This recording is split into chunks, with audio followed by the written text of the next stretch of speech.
Welcome, ladies. Welcome, gentlemen. This is the periodic table of history where we study history in 4 dimensions. The next king we're going to look at is in northern Israel, and it's Joram. He's the 10th king of northern Israel. He reigned from 852 to 841 BC. A lot of activity happened there at 841 BC. So let's dive right in. He's probably a younger king to start out with and has a pretty decent reign. Remember, his brother is Ahaziah, and that's the king that fell through a lattice, probably got some sort of disease, and then ended up dying because of that. Probably some infection from the falling through the lattice. Now, so this is another son of Ahab, and this is Joram. And it's important to note also that there's a sister called Athaliah. So we have 2 brothers, a sister. The first brother has died. Now this second brother is taking over. Now Jehoram, the son of Ahab, began to reign over Israel in Samaria the 18th year of Jehoshaphat, king of Judah, and reigned 12 years. So there's a pretty decent reign there. This is 2 Kings 3. Verse 1, and then we have there Samaria again. So let's get a little bit acquainted with that on our maps. We're going to zoom in here to Samaria, and that's going to be right in the center of the world, where all the trade routes intersect. So let's get in there so our understanding can be good on this. Let's put the 12 tribes of Israel on there. It's nice to have them on there. Remember, Judah is that large one in the south in the red due to the split of Solomon and Rehoboam, and then the civil war with Jeroboam. Now we're going to be talking about Moab quite a bit, and so there is Moab in the red. And we're going to be talking about Edom a lot. So note that they are all the way in the south. Edom is all the way in the south. Maybe I can put their labels on there. Moab, Edom, and then the 12 tribes of Israel here with Judah and Samaria. And we're also going to be talking about Syria. That's a big one here because of Ben-Hadad and Hazael. It's going to be Ben-Hadad too.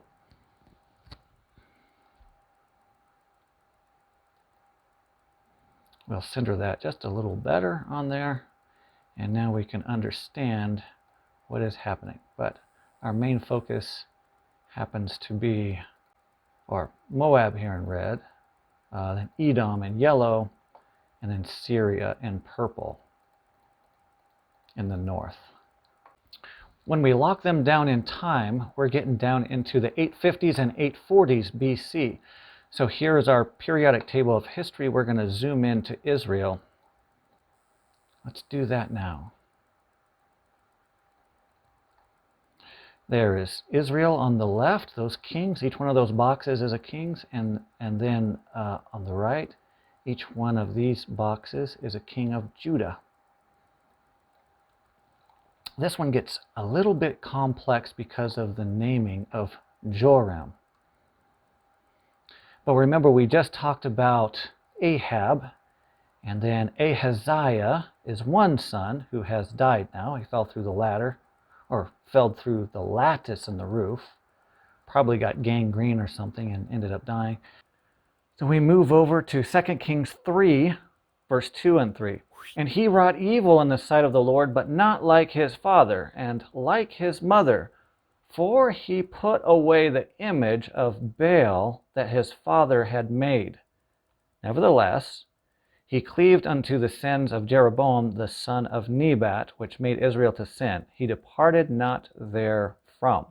So there was something magnetic about those 2 calves. Remember, Jeroboam set up 2 calves, one in Tel Dan and one in Bethel.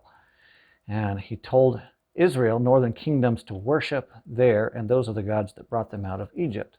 So we have one step forward with this king, but we're still a long ways back because he still keeps on worshiping those other false gods. And Mesha, king of Moab, was a sheepmaster, and rendered unto the king of Israel 100,000 lambs and 100,000 rams with the wool. But it came to pass, when Ahab was dead, that the king of Moab rebelled against the king of Israel. That is a lot of animals, 100,000 lambs and 100,000 rams. This gives us the tax on what the Moabites were supposed to supply Israel. Quite a hefty tax. It's no wonder they rebelled. But it's fun to get those type of artifacts, because in the previous descriptions with Ahab, we just know that Moab rebelled over the taxes, and then now we see what the taxes actually were. 6, and King Jehoram went out of Samaria the same time and numbered all Israel. And he went and sent to Jehoshaphat, the king of Judah, saying, The king of Moab hath rebelled against me. Wilt thou go with me against Moab to battle? And he said, I will go up. I am as thou art, my people as thy people, and my horses as thy horses. So there is a lot of cooperation that's going on here. Jehoshaphat, he's getting a little bit cozier with the kings in the north. Remember, Jehoshaphat just had that shipbuilding endeavor that failed, and that's with Moab in the south. And now we need to understand our maps a little bit. All right, so here are our maps again. Judah is there in the south, and we see that there is some problem here with Moab paying that huge tax. So the kings are getting pretty cozy in Samaria and in Judah, and they're thinking that they're going to combine forces and attack Moab to reclaim the upper hand in this situation. And he said, Which way shall we go up? And he answered, The way through the wilderness of Edom. So you notice the Edom in the south. So the king of Israel went, and the king of Judah, and the king of Edom. And they fetched a compass of 7 days' journey, and there was no water for the host and for the cattle that followed them. So that's really bad logistics, and probably the supply officer is going to get fired for that. So let's look at this. See, this is really desert-like land. But here the king of Samaria is going south, king of Judah. And there's a third king, the king of Edom, who seems to be subservient to Judah. Now those three kings are taking all their forces, animals, and they're saying, we're going to go attack Moab, probably right over here on its south side, where it's not going to be expecting it. So they're going to have to go through this wilderness that is pretty pathetic for all those animals. You can see how that would not be very comfortable at all. So somewhere in this area, these three kings are traveling through, and this incident where we're going to meet Elisha now, this incident of Elisha happens. 10, and the king of Israel said, Alas, that the Lord hath called these three kings together to deliver them into the hand of Moab. See, they thought they were pretty powerful stuff, and then here they're just getting wiped out from thirst itself. 11, but Jehoshaphat said, Is there not here a prophet of the Lord, that we may inquire of the Lord by him? And one of the king of Israel's servants answered and said, Here is Elisha, the son of Shaphat, which poured water on the hands of Elijah. So there's some network marketing going on. The people know who to go to get information, and they know that Elisha is the person with the answers. Now 12, and Jehoshaphat said, The word of the Lord is with him. Now Jehoshaphat it seems like the person that is more in tune with the Levites in the south. Now, but then we have these other two kings that we know little about. So the king of Israel and Jehoshaphat and the king of Edom went down to him. And Elisha said unto the king of Israel, What have I to do with thee? Get thee to the prophets of thy father and to the prophets of thy mother. Now, who would those be? That's going to be Baal and Asherah, because Elisha is here talking about Ahab and Jezebel. And the king of Israel said unto him, Nay, for the Lord hath called these 3 kings together to deliver them into the hand of Moab. And then from the scripture we get that pessimistic nature of Joram. He already believes he's defeated. All he's done is gone into the wilderness and they're all thirsty. And now he's looking at the glass half empty. He thinks he's delivered into the hand of Moab. In 14, and Elisha said, As the Lord of hosts liveth before whom I stand, surely were it not that I regard the presence of Jehoshaphat, the king of Judah, I would not look towards thee, nor see thee. But now bring me a minstrel. And it came to pass, when the minstrel played, that the hand of the Lord came upon him. So here's an example of praising the Lord, and that leads into communion with God and prophecy. So this is one of the pictures in Scripture that leads us to believe that praise really is of a great value. 16, and he said, Thus saith the Lord, make this valley full of ditches. For thus saith the Lord, Ye shall not see wind, neither shall ye see rain. Yet that valley shall be filled with water, that ye may drink, both ye and your cattle and your beasts. And this is but a light thing in the sight of the Lord. He will deliver the Moabites also into your hand. So that's encouraging. The other kings are blessed because of one prophet calling on the Lord and giving even Jehoshaphat favor. But all 3 of them get at least a victory in the initial battle. 19, and ye shall smite every fenced city and every choice city, and shall fell every good tree, and stop all wells of water, and mar every good piece of land with stones. And it came to pass in the morning, when the meat offering was offered, that behold, there came water by the way of Edom, and the country was filled with water. Now that would have been well invited.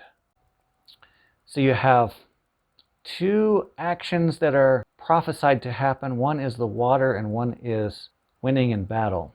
21, and when all the Moabites heard that the kings were come up to fight against them, they gathered all that were able to put on armor, and upward, and stood in the border. And they rose up early in the morning, and the sun shone upon the water, and the Moabites saw the water on the other side as red as blood. That would have been some kind of a sight. I don't know if I would like that kind of a sight. And they said, This is blood, the kings are surely slain, and they have smitten one another. Now therefore Moab, to the spoil. And when they came to the camp of Israel, the Israelites rose up and smote the Moabites, so that they fled before them. But they went forward, smiting the Moabites, even in their country. And they beat down the cities, and on every good piece of land cast every man his stone, and filled it. And they stopped all the wells of water, and felled all the good trees. Only in Kir-Hareseth left they the stones thereof.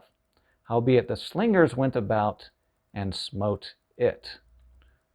And Kir-Hareseth is one of the cities of Moab there. And now we get to see the character of the Moabites with their god Chemosh. 26, and when the king of Moab saw that the battle was too sore for him, he took with him 700 men that drew swords to break through even unto the king of Edom, but they could not. See, he decided he would stake out the weakest king and go towards that one weak king, but he still didn't make that in this initial battle. Then he took his eldest son that should have reigned in his stead, and offered him for a burnt offering upon the wall. Whew, ouch. And there was great indignation against Israel, and they departed from him and returned to their own land. So there seems to be quite a cacophony right here. And we get all this detail. We get this detail about the son being sacrificed to Chemosh. It looks pretty convoluted. It seems to me that if I were trying to put this together, that Israel won a victory here, but not total victory, because this king escaped. And then we're going to see in the Mesha stele that is also the Moabite stone. It has two names for it. One's named after the king, one's named after the place. It's the same stone. It has this story that Mesha did break away from Israel. He stopped paying taxes, felt that was very victorious, and then even attacked into Gad in Israel. So that Mesha stele talks about King Mesha, this king that escaped, doing a counterattack later and taking Nebo, this city of Gad. And that is a city that's very close. We're going to move from Edom and Moab and go more north to the Syrians. And see, there is Gad that I'm turning on and off on my map.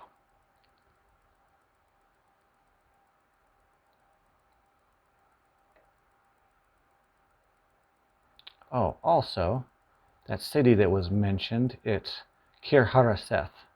It's there in Moab.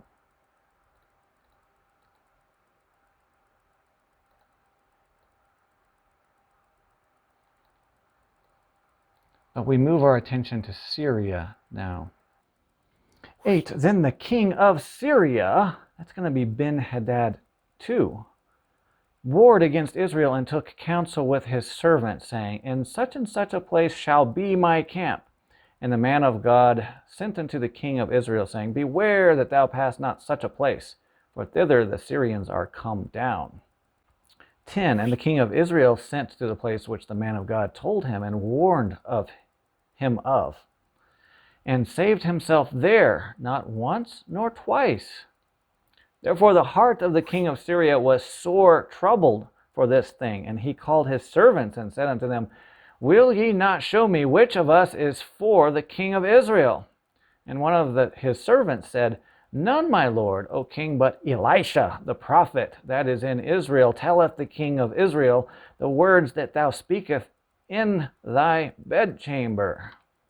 So Elisha has such sensitive hearing from God that he can hear the smallest things to thwart the plans of the enemy. The king of Damascus, Ben-Hadad II. So he thinks there's a spy somewhere nearby him.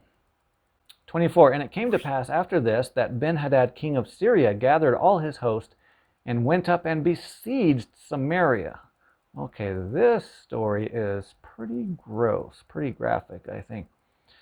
And there was a great famine in Samaria, and behold, they besieged it until an ass's head was sold for 80 pieces of silver, and the fourth part of a cab of dove's dung for 5 pieces of silver.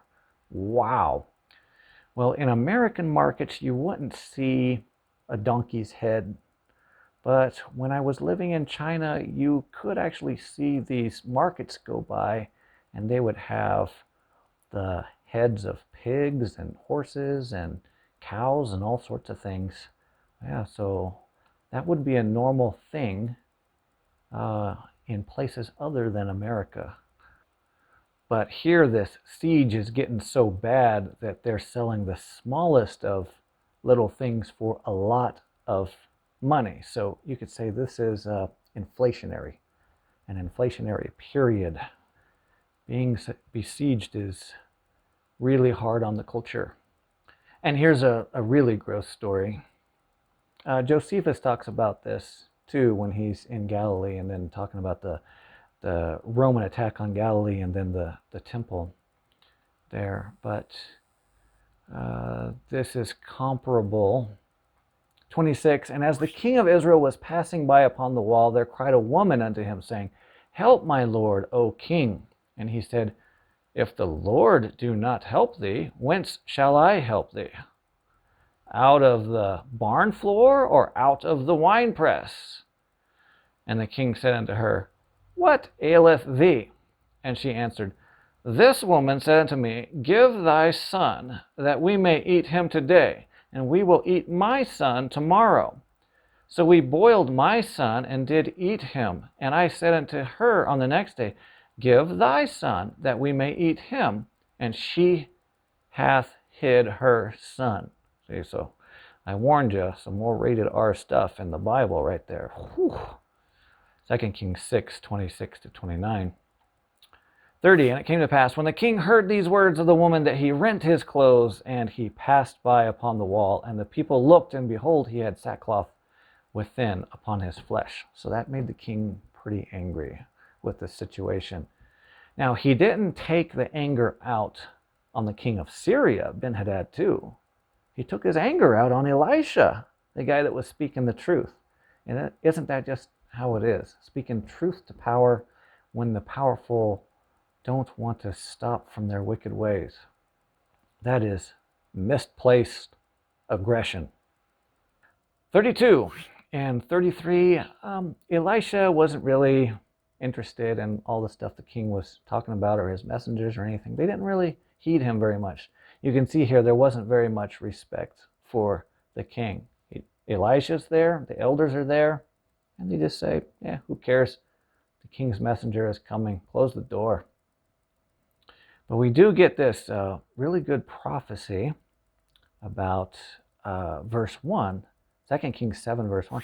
Then Elisha said, hear ye the word of the Lord, thus saith the Lord, tomorrow about this time shall a measure of fine flour be sold for a shekel, and 2 measures of barley for a shekel in the gate of Samaria. So now we had inflation before, now we're going to have deflation, massive deflation here. For the Lord hath made the host of the Syrians to hear a noise of chariots and a noise of horses, even the noise of a great host. And they said one to another, lo, the king of Israel hath hired against us the kings of the Hittites and the kings of the Egyptians to come upon us. But we know where those guys are. So wherefore they arose and fled in the twilight and left their tents and their horses and their asses, even the camp as it was, and fled for their life. And this is a funny story about the lepers. And when the lepers came to the uttermost part of the camp, they went into one tent and did eat and drink, and carried thence silver and gold and raiment, and went and hid it, and came again and entered into another tent, and carried thence also, and went and hid it. So they were living pretty large right there, but a little bit of guilt set in. I can imagine. You can only get so full at one time. 12, and the king arose in the night. So one story is from the leper's perspective, and another story is from the king's perspective. The king feels the whole weight of the kingdom. So he thinks the enemy is just deceiving him, drawing him out, trying to get their army to come out and then get killed. But after this whole rigmarole, the lepers tell the people in the city, and people start going out into the camps. 16, and the people went out and spoiled the tents of the Syrians. So a measure of fine flour was sold for a shekel, and 2 measures of barley for a shekel, according to the word of the Lord. So this confirms Elisha once again. So quite the prophet. And let's look at our map just for a second.